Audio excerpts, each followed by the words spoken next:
मेरे पिताजी की बड़ी इच्छा थी कि मैं फौज में चला जाऊं। अच्छा, उसमें पिताजी की डबल स्कीम थी। क्योंकि या तो वीर रस के कवि हाँ, थे वीर रस इसलिए। के कवि थे, वो चाहते थे कि फौज में जाऊं। मैंने भी अपनी जिंदगी का इसको जिया है। कभी नहीं लिख सकते आप, ऊपर वाला लिखता है। और आप जो स्क्रिप्ट लिखेंगे वो तो अनस्क्रिप्टेड ही होगी। मूल राइटर तो ऊपर में है, नीली छतरी वाला, वो लिख रहा है।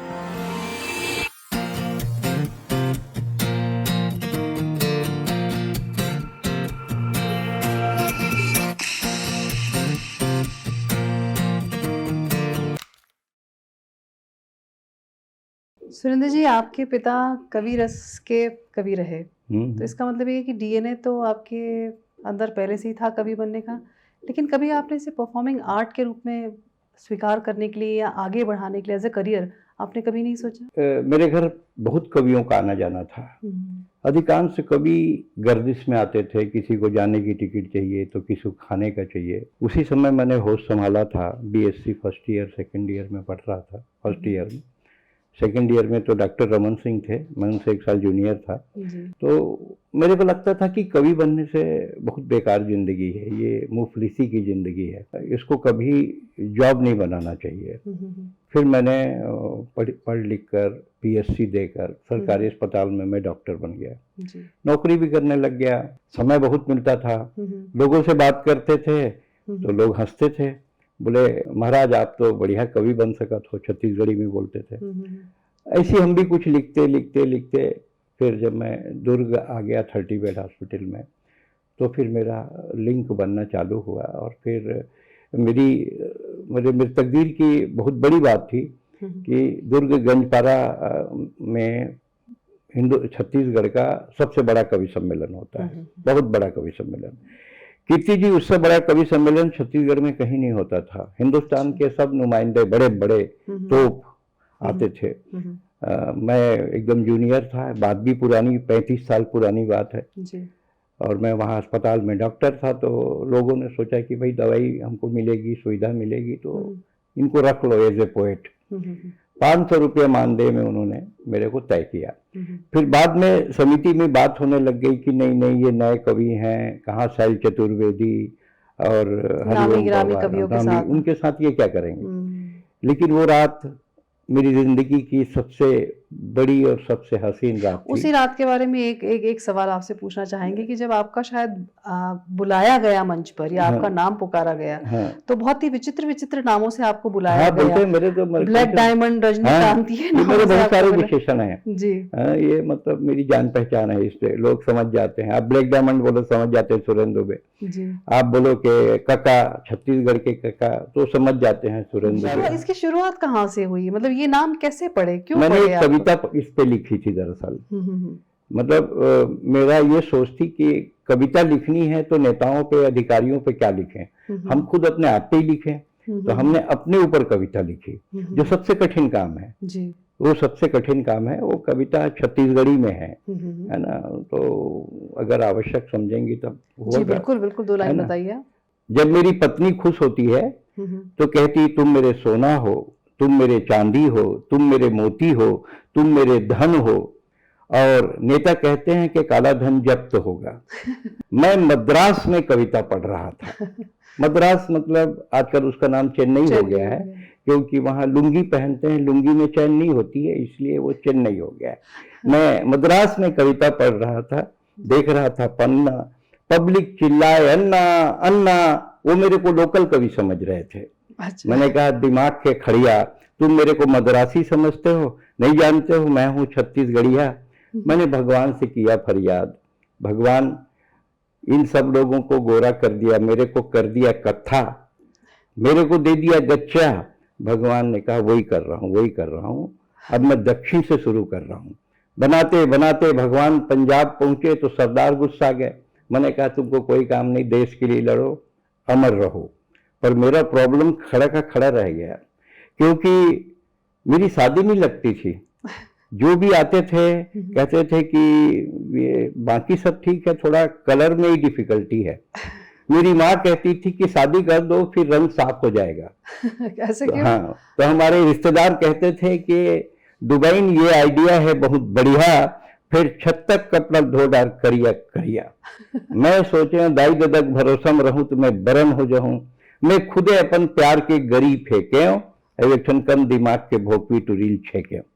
लेकिन आपकी हुई है लव मैरिज। हाँ, जब आप तो आपकी बीवी ने फिर जब आपकी वाइफ है अभी, हाँ। उन्होंने आपको कैसे पसंद किया? उन्होंने आपके असली आपके अंदर का जो सोना था उसको पहचाना? इसमें एक बात आती है, आपकी जो आप जिस बैनर पे काम कर रहे हैं, जी अनस्क्रिप्टेड जिंदगी, जी उससे ये मामला बहुत जुड़ा हुआ है। जी जी। एक की शादी हुई हाँ हाँ। और खूब ब्यूटी पार्लर से अच्छा लंबा फाउंडेशन डाल के वो लड़की आई, शादी हो गई। अब दूसरे दिन जब वो नहा के निकली तो पहचान ना पाया उसका पति। तो बोले भाई ये कैसा हो गया? बोले रात को तुम कल तो बहुत सुंदर दिख रहे थे, आज क्या हो गया? तो ब्यूटी पार्लर वाले का नाम ली उसने, बोले पुराने ब्यूटी पार्लर से मेकअप करके आई थी।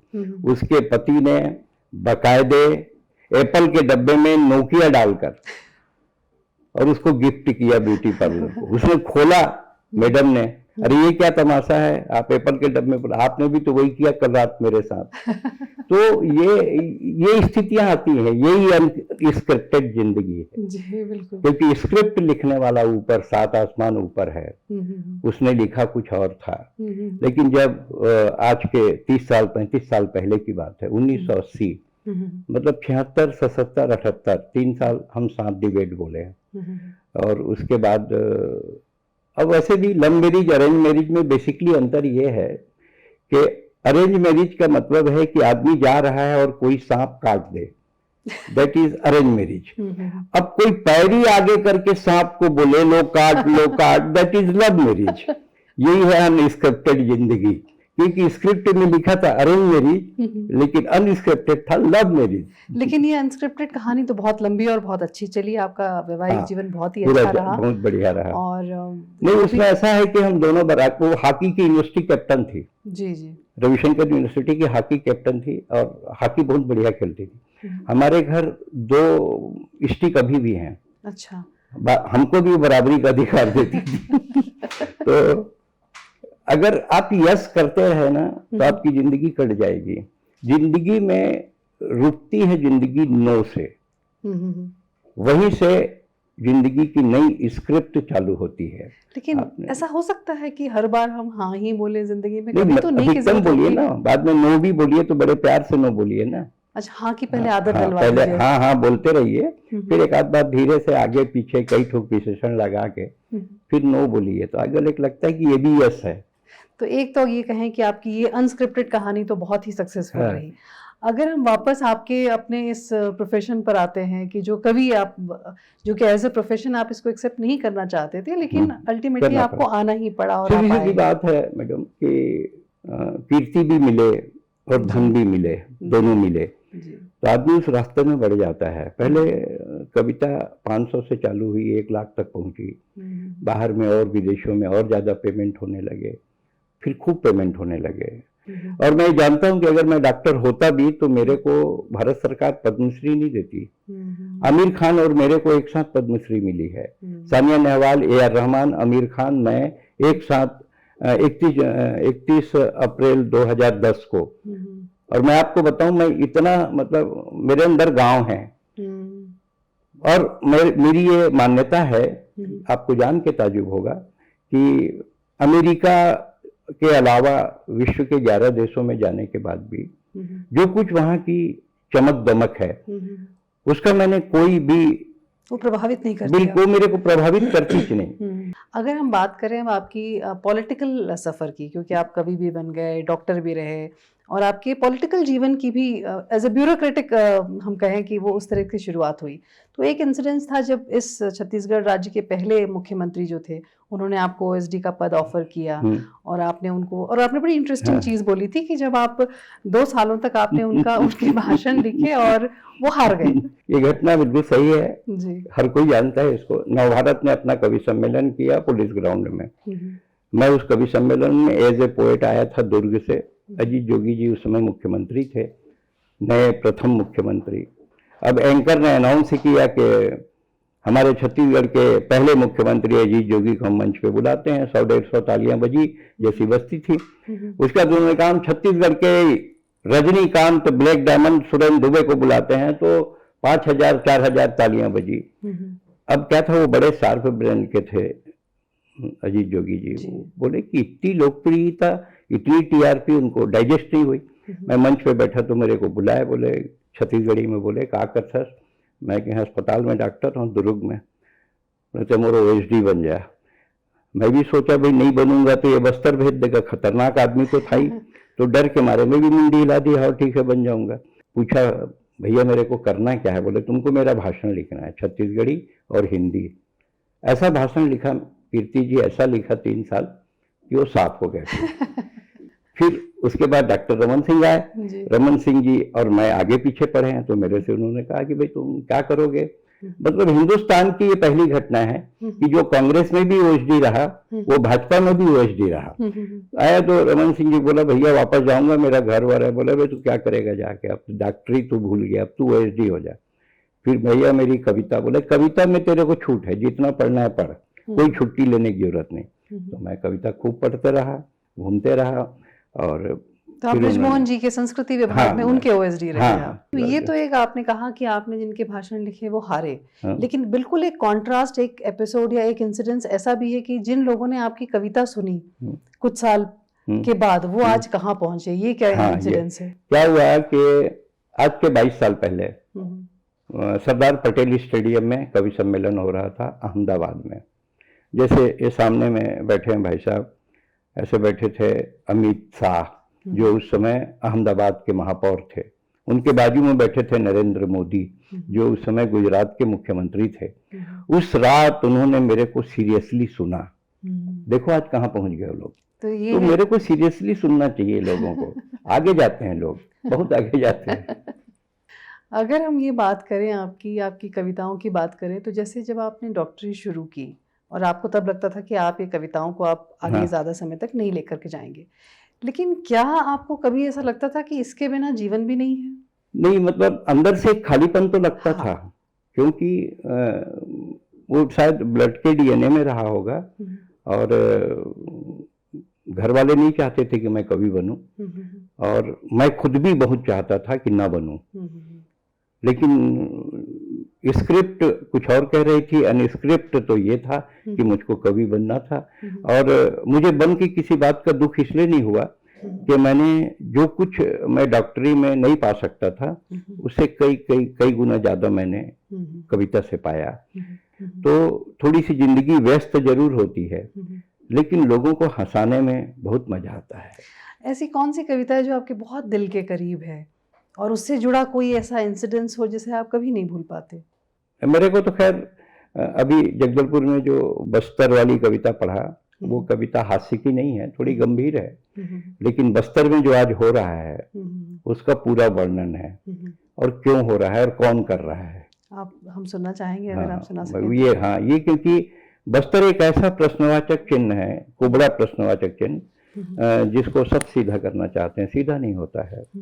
बहुत दर्द है बस्तर में, और सब कुछ सर्वाधिक पर्यटन की संभावना बस्तर में है। बस्तर में पर्यटन की इतनी संभावनाएं हैं, जब मैं विदेश जाता हूं तो लोग पूछते हैं आप छत्तीसगढ़ से आए हैं, छत्तीसगढ़ में देखने के लायक क्या चीज है? तो मैं हमेशा कहता हूँ 2 ही चीजें, एक तो मैं हूँ, मेरे को देखो, और एक बस्तर है। तो बोलते हैं बस्तर में तो नक्सलाइट है। मैं बोला आप जाओ तो वो आपको देखेंगे, जाओ तो आप एक बार। बस्तर के ऊपर मैं आपको 8-10 पंक्ति सुनाता हूँ, कविता लंबी है। मैं खामोश बस्तर हूँ लेकिन आज बोल रहा हूँ, मैं खामोश बस्तर हूँ लेकिन आज बोल रहा हूँ, अपना एक एक जख्म खोल रहा हूँ। मैं उड़ीसा, आंध्र, झारखंड की सीमा से टकराता हूँ लेकिन कभी नहीं घबराता हूँ। आज दरिंदे सीमा पार करके मेरी छाती में आते हैं और महुआ नहीं लहू पी कर जाते हैं। मैं लाशों के टुकड़ों को जोड़ रहा हूँ। मेरी संतानें एक कपड़े से तन ढकती थी, मेरी संतानें एक कपड़े से तन ढकती थी, हंसती थी, गाती थी, मुस्कुराती थी। आज इतना विकास है, इतना विकास है, इतना विकास है कि आंगन में एक लाश है। मैं लाशों के टुकड़ों को जोड़ रहा हूं। मैं खामोश बस्तर हूं, इसीलिए आज यहां बोल रहा हूं।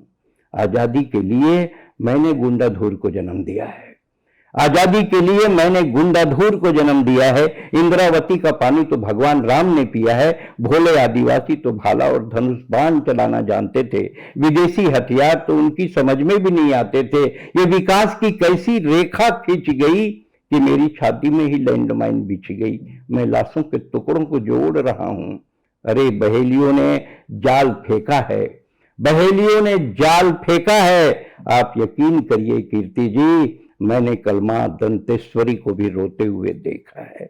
मैं लाशों के टुकड़ों को जोड़ रहा हूं, मैं खामोश बस्तर हूं, इसीलिए आज होटल बेबीलोन में बोल रहा हूं। बहुत खूब। एक हास्य कवि इतनी दर्द भरी कविता भी लिख सकता है। देखिए, जो बहुत हंसता है या जो बहुत हंसाता है, वही जोकर अकेले में रोता है। जिंदगी में जो ज्यादा हंसता है वो आपके लिए हंसता है, दूसरों के लिए हंसता है, दिखाने के लिए हंसता है, लेकिन अंदर से उसको कोई ना कोई ऐसा अभाव, कोई ना कोई पीड़ा होती है जो उसके अंदर तक जाती है। मैं आपको बताऊं, अब तो बहुत एडवांस हो गए लोग, नहीं तो पहले लड़कियां जब विदा होती थी तो कोई भी लड़की विदा हो, मोहल्ले की कोई भी लड़की विदा हो, मैं बेहिसाब रोता था, क्योंकि मैंने अपनी 4-4 बहनों की विदा में रोया था, तो मेरे अंदर वो इमोशन भरे हुए थे। लोग मेरे को कहते भी थे, अरे आप हास्य के कवि हैं फिर रोते हैं। मैं बोला, मेरे को लोग अंतिम संस्कार में नहीं ले जाते, क्योंकि वहां जाके मेरे को बोलो बोलते हैं। मैं कुछ बोला और लोग हंसे तो आ जाता है, जिसका बाप मरा है, मेरा बाप मरा है, तू हंसा रहा है सबको। अरे हंसा नहीं रहे यार, हम बोलते ही हंसते, तो हम क्या करें। तो हमको कोई सीरियसली लेता नहीं। जब मैं डॉक्टर रमन सिंह जी की सरकार में ओएसडी बना, तो मेरे को ईएसी कॉलोनी में बंगला दिए, नारायण चंदेल जी के बाजू में। वो बड़े बड़े अधिकारी रहते थे, सबके यहाँ कुत्ते थे। हमारे यहाँ मिसेस एक दिन बोली, हम भी कुत्ता पालेंगे, कुत्ता मतलब इंटेलेक्चुअल लोगों की निशानी है। मैं बोला, मैं पाल रहा हूँ, ये कम है, और क्या कुत्ता पालोगे। बोले नहीं, कुत्ता, डॉग इज स्टेटस सिंबल। तो मैं गया, एक बोरे में लावारिस कुत्ते 3-4 ठोक पिद्दे ला दिया। कोई भूखे ना, खाए नहीं था तो भूखता कहाँ से। एक काला कुत्ता था, वो डायल टोन देता था, बीच बीच में भूखता था। डायल टोन देता था। हाँ, तो मैंने तख्ती लगा दी, कुत्तों से सावधान, काला कुत्ता खतरनाक है। आधा घंटे बाद एक ने घंटी बजाई, मैंने दरवाजा खोला, क्या है, बोले आप ही हो क्या। तो हम लोग को ना बहुत लोग हल्के में लेते हैं। हास्य का कवि हमेशा मस्ती में रहता है। मेरे पिताजी की बड़ी इच्छा थी कि मैं फौज में चला जाऊं। अच्छा। उसमें पिताजी की डबल स्कीम थी, या तो वीर रस के कवि थे, वो चाहते थे कि फौज में जाऊं। वो सोचते थे कि या तो पाकिस्तान निपटेगा, नहीं तो ये साला तो निपट ही जाएगा। तो हमको बड़ा सीरियसली लोग लेते नहीं। और सामान्यतः जिंदगी बहुत कुछ, आप खुद अपनी स्क्रिप्ट नहीं लिख सकते। आपका टारगेट कभी भी, मैंने भी अपनी जिंदगी का इसको जिया है, कभी नहीं लिख सकते आप, ऊपर वाला लिखता है। और आप जो स्क्रिप्ट लिखेंगे वो तो अनस्क्रिप्टेड ही होगी। मूल राइटर तो ऊपर में है, नीली छतरी वाला, वो लिख रहा है। नहीं मालूम कल आपका ये जो यूट्यूब है, ये जो आप कर रहे हैं, ये कल और बड़ा हो जाएगा, जिसका अनुमान नहीं आपको, उससे भी ज्यादा बड़ा हो जाएगा। ये भी अनस्क्रिप्टेड ही है, ये कौन सा स्क्रिप्टेड है। तो उपलब्धियां तो मेहनत से आती हैं, लेकिन हंसाना बहुत कठिन काम है। जी। ऐसा कभी हुआ आपके साथ कि आप कभी कहीं गए हों कुछ सामान खरीदने या बाजार या कुछ अपने किसी काम से, और उन्होंने आपको सामान देने से पहले कहा हो कि आप पहले कुछ कविता की लाइनें सुनाएं, उसके बाद आपको ये सामान। प्राय सभी जगह, जी, हर जगह, इवन फ्लाइट में भी बैठूंगा ना तो लोग सीट चेंज करा लेते हैं। और मैं आपको सही घटना बताता हूँ, हम बहुत देहाती आदमी, क्योंकि वे में तरह से रहे, मैं कभी हवाई जहाज में नहीं बैठा था। 1990 में मैं पहली बार अमेरिका गया, और उसके पहले मैं डोमेस्टिक फ्लाइट में नहीं बैठा था। मैंने डायरेक्ट सीधा इंटरनेशनल में, छोटा काम करते ही नहीं मैं, सीधा बड़ा काम, डायरेक्ट इंटरनेशनल। सुरेंद्र दुबे नो है भाई, सुरेंद्र दुबे एक तिहार है, एक फेस्टिवल है, और मैं उसी फेस्टिवल की तरह जीता हूँ। और ज्यादा देर तक मैं गंभीर हो नहीं सकता हूँ, क्योंकि मेरी आदत ही नहीं है गंभीर कविता पढ़ने की और गंभीर बातें करने की। तो ये आपकी गंभीरता को तोड़ते हुए आप ये बताइए कि आपका जो जुमला है कि सांस लेते रहिए। मैं बताता हूँ, इसके बाद बोलता हूँ जी। डॉक्टर रमन सिंह मेरे सीनियर रहे, बहुत अच्छे क्रिकेट खेलते थे। आज के 35-40 साल पहले, उस जमाने में, जो 40 साल पहले क्रिकेट को कोई जानता नहीं था, उस जमाने में डॉक्टर साहब क्रिकेट खेलते थे और मैं जूनियर था, तो बैटिंग बहुत अच्छी करते थे वो, और बॉल मारते थे तो हम लोग यहाँ की भाषा में कहते हैं बाल सकेलना। तो वो बॉल मारे तो मैं सकेलूं, दौड़ के जाऊं, बॉल लाऊं, दूं। उसके बाद वो मुख्यमंत्री बन गए, फिर बैटिंग किए। एक दिन मेरे से बोले क्या कर रहे हैं? मैं बोला बाल सकेल रहा हूँ। आज भी आप बैटिंग कर रहे हो? आज भी मैं बाल सकेल रहा हूँ। और आदमी जो नहीं हंसता है आज के माहौल में, सांस लेना है कहाँ से चालू हुई? आज के माहौल में जब दिल रोता है, दिमाग रोता है, आत्मा रोती है, मन रोता है, हंसना बहुत कठिन होता है। टेंशन किसी को भी दे सकते हो आप। टेंशन देने के लिए सरल है, आप जा रहे हो एक्टिवा में, मोपेड में, पैदल, उधर से कोई आ रहा है, जान न पहचान, आप नमस्ते कर दो। आगे वाला तो बुक हो गया ना 2 घंटे के लिए, कौन है, कैसे नमस्ते किया, क्या है। और अगर बाई द वे आप बाइक में हैं, बाई द वे आपकी पत्नी आपके साथ है और आप बाइक में जा रहे हैं, उधर से कोई महिला आ गई एक्टिवा में और उसने कहीं आपको नमस्ते कर दिया, तो आपके 2 घंटे तो फिर भवानी, हाँ, फिर तो भवानी सवार हो जाएगी, कौन थी, कैसे नमस्ते की, अभी तक तो पता नहीं था। ये तो टेंशन कहीं से भी आ जाता है। एक आदमी चुपचाप बैठा है, उदास, क्यों भाई, काहे उदास बैठा है यार एकदम? बोले एक दिन ये दुनिया खत्म हो जाएगी। बोला हाँ हो ही जाएगी, कोई बड़ी बात, सब मर जाएंगे। हाँ मैं भी मर जाऊंगा, हाँ तू भी मर जाएगा, इसमें क्या टेंशन है? बोले नहीं, मैं इसी टेंशन में हूं कि जो आखिरी में मरेगा उसको कौन ले जाएगा। तो भाई टेंशन तो आप कहीं से भी पैदा कर सकते हो, टेंशन में तो कुछ है ही नहीं। बिल्कुल। तो आज के माहौल में जब दिल रोता है, दिमाग रोता है, आत्मा रोती है, मन रोता है, हंसना बहुत कठिन होता है। एक तो हंसी आती नहीं है, आती है तो मुस्कुराहट में बदल जाती है, कहे और ठहाकों तक नहीं पहुंच पाती है। माना आपका बौद्धिकता से ठेका है, लेकिन आपने कभी किसी बैल को हंसते हुए देखा है? कभी कोई भैंस आपको मुस्कुराते हुए नजर आई? एक बात याद रखना मेरे भाई, ये जिंदगी का बहुत बड़ा तर्क है। हंसी जानवर और इंसान के बीच का बहुत बड़ा फर्क है। इसलिए हंसो, हंसो लेकिन गैरों पर नहीं, अपने आप पर हंसो, लेकिन गैरों पर नहीं, अपने आप पर, अपने अंदर बैठे स्वार्थ के सांप पर हंसो, लेकिन कभी मत हंसो किसी गरीब की गरीबी पर, किसी बेकार की बेकारी पर, किसी लाचार की लाचारी पर, बेबस औरत पर, लुटी हुई शोहरत पर।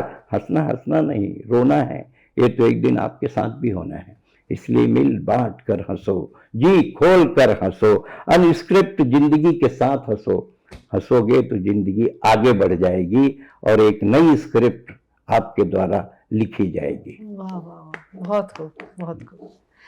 आपने इस कॉन्वर्सेशन के शुरुआत में ये चीज कही थी कि जो व्यक्ति हंसता है और हंसाता है वो अंदर से रोता है। हाँ, तो आपके रोने का कुछ कारण, क्या कारण है?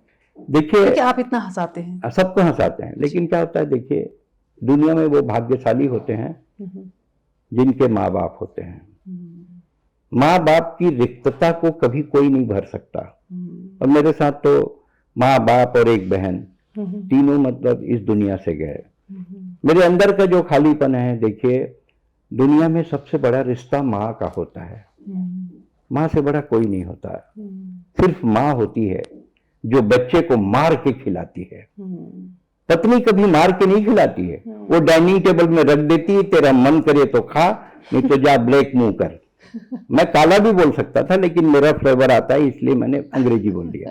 तो लेकिन माँ होती है जो बच्चे को मार के खिलाती है, डांट के पढ़ाती है, और जब बच्चा पढ़ लिख कर बेकार हो जाता है, रोज रात को चुपके से उसकी जेब तलाशती है। माँ की तलाश सही है, उसे डर है कहीं मेरे बेकार बेटे के जेब में जहर की पुड़िया तो नहीं। ये माँ है, ये माँ है। माँ की रिक्तता बहुत मुश्किल है। बहन, जैसे हम कार्यक्रमों में बाहर रहते हैं, जब मेरे माँ पिताजी जिंदा थे उस समय में मैं बड़ा कवि था। जब पहली बार 90 में अमेरिका गया, रायपुर में एक ही प्लेन आता था उस समय, एक प्लेन शाम को आता था और जाता था, एक ही प्लेन, वो भी माननीय विद्याचरण जी ने चालू करवाया था। जब वो विमानन मंत्री थे तब एक प्लेन था। जब मैं यहाँ अमेरिका से आया और दिल्ली से रायपुर एयरपोर्ट में उतरा, मेरे पिताजी छोटा सा एयरपोर्ट, एक ही प्लेन आया तो काहे की भीड़, सबको बतासा बांटे। लोग पूछे क्यों बांट रहे हैं, तो बोले मेरा बेटा कविता पढ़ने गया था अमेरिका, और दुख इस बात का रहा कि जब पद्मश्री मिली तब वो इस दुनिया में नहीं रहे। आपको तो उनका आशीर्वाद मिलता ही रहेगा, हाँ। लेकिन हम लोगों को भी ये लगता है कि आपकी कविता की जो ये नदी है, अनवरत नदी है, ये बिल्कुल बहती रहे बिल्कुल बिल्कुल और हम बिल्कुल। लोगों को हंसने का मौका बिल्कुल जिंदगी हंसी, भर हाँ। मिलता रहे। हाँ, एक कितना टाइम है जी, आप आपका? अगर कुछ नहीं, लाइन बगल सुनाना पे चाहते हैं तो एक नहीं, एक कविता मैं आपको सुना देता जरूर हूँ, जरूर, है ना। बिल्कुल बिल्कुल। वो कविता अभी थोड़ी बहुत पॉपुलर है, बहुत चल रही है, सोशल मीडिया में भी बहुत तेज है। छत्तीसगढ़ की एक बात खास है, यहाँ का आदमी एकदम झकास है। छत्तीसगढ़ की एक बात खास है, यहाँ का आदमी एकदम झकास है। मैंने एक से पूछा कैसे आपका बेटा तुतलाता है क्या, बोले हमेशा नहीं तुतलाता है, बोलता है तब तुतलाता है। जबरदस्त आत्मविश्वास है, इसीलिए छत्तीसगढ़ का आदमी एकदम झकास है। सिगरेट हाथ में लेकर माचिस मांगने वाले मैंने 1000 देखे, यहाँ माचिस रख के सिगरेट मांगते हैं। जबरदस्त आत्मविश्वास है, इसीलिए छत्तीसगढ़ का आदमी एकदम झकास है। यूक्रेन और रूस की लड़ाई हो गई, एक यूक्रेन का आदमी रायपुर एयरपोर्ट में मेरे से सपड़ गया, बोले आप छत्तीसगढ़ के हैं, झकास हैं, हम गरीब लोग, रूस हमारे ऊपर हमला कर रहा है, कोई ट्रिक बताइए। मैंने कहा देखो, हेयर एंड शोल्डर का शैम्पू पानी में घोल के रूस के ऊपर सींचना चाहिए। बोले इससे क्या होगा, हम बोले इससे रूसी मरते हैं। जबरदस्त आत्मविश्वास है, इसीलिए छत्तीसगढ़ का आदमी एकदम झकास है, और इसीलिए अनस्क्रिप्टेड जिंदगी बहुत झकास है। आपका बहुत बहुत अभिवादन, बहुत बहुत नमस्कार। जय हिंद, जय जोहार, जय Chhattisgarh. Thank you so much.